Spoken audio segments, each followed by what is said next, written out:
Pound for pound, sprint cars are the most lethal machines ever to scatter soil. Since the turn of the century, they have roamed the land, their long hoods and teardrop tails descended from the world's first racing vehicle, the 1902 Panhard from France. In 1903, the Indiana State Fairgrounds opened its dirt mile to motorsports a full 8 years and 3 million bricks before the first Indianapolis 500. Known as big cars, sprints bridge the gap between midgets and Indy's championship trail. In the post-World War II era of the American Automobile Association, midgets specialized in quarter miles, sprints hit the halves, and champ cars covered miles. The fastest halves were the high banks of Salem and Winchester, where the bravest living souls were regularly selected for the Indy 500. Those who held no AAA memberships were called Outlaws. Far from the glamour, Outlaws battled through the backwoods unfettered by rules. In several regions, stock roadsters and modifieds evolved into sprint cars. Severely chopped and channeled cars were called super modifieds. The very first Knoxville Nationals of 1961 was a super modified event. Supers differed from sprint cars by the inclusion of roll bars above the driver. Sprints carried none. They were true widowmakers. 6 lives were lost during the 1966 USAC sprint car campaign alone. Open competition at the Knoxville Nationals allowed sprints to attach cages. This rule change propelled Kenny Greitz to the '69 Nationals victory.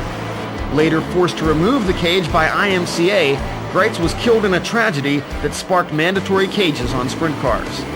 Ted Johnson realized this new breed of outlaws had gained acceptance, and in 1976, Ted held the Boot Hill Nationals in Shreveport, Louisiana.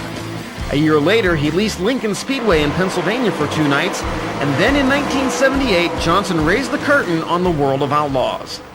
The Pennzoil World of Outlaws became the busiest, richest, and furthest-reaching sprint car series in history. Its first champion was predicted to be Rick Ferkel, known far and wide as the Ohio Traveler. But a pair of Indiana cousins stole the crown with a car belonging to Carl Kinzer, who had won the '74 Nationals with Dick Gaines. Carl's driver in '78 was burly Steve Kinzer, king of the first 3 Outlaw seasons and eventual dominator of the series. The only man to interrupt 11 years of Kinzer titles was Sammy Swindell, champion in 1981 and '82. Some of the stars who chased Sammy and the Kinzers across the country were Shane Carson, Bobby Davis, and Brad Doty. Davis began as a mechanic to Sammy Swindell, while Brad had chased his boyhood hero Opperman to Pennsylvania. Bobby became champion in '89 over Sammy's brother Jeff. For another 5 straight seasons, Steve and Carl Kinzer returned to the top spot. Carl introduced son Mark to the road and swept first and second in the '91 standings. Stevie Smith joined the tour in 1990 and was second to Steve Kinzer in '92. Dave Blaney began his outlaw career in 1988 and 7 years later stepped into Steve's vacant throne by edging fellow Ohio native Jack Hodenshield. Steve Kinzer then took time out from the Outlaws to try Winston Cup racing. His return pitted cousin against cousin as Mark and Carl competed against Steve and his crew chief Scott Gherkin. Their first season as rivals culminated in Mark's first championship. When Mark also tested NASCAR waters, Steve surrendered the '97 crown to 20-year thorn Sammy Swindell, only to regain it in '98. Mark and Carl held off Danny Lasowski to be the '99 champions. Steve won back the crown in 2000.